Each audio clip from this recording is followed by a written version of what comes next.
Histograms 4. The histogram below represents information on the heights of different students in a school.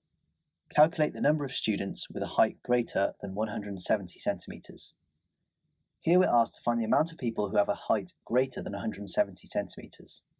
On the histogram, 170 centimetres is here. So we need to find the frequency of everything after this point.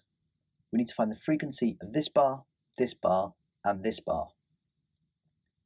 In a histogram, the frequency is the area of the bar. This bar has a width of 5 and a height of 18, so the frequency is 90.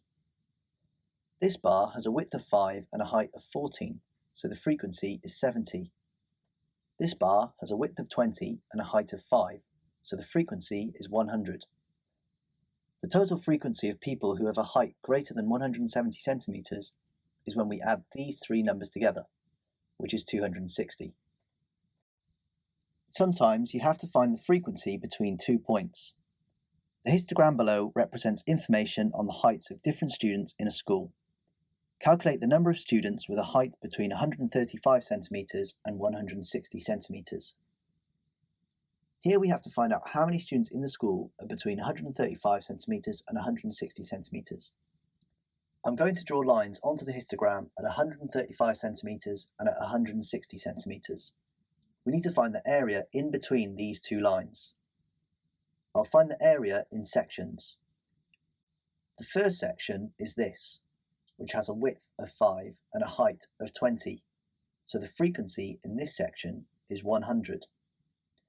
The next section is this entire bar, which has a width of 10 and a height of 16, so the frequency of this bar is 160. The last section has a width of 10 and a height of 10. The frequency is 100.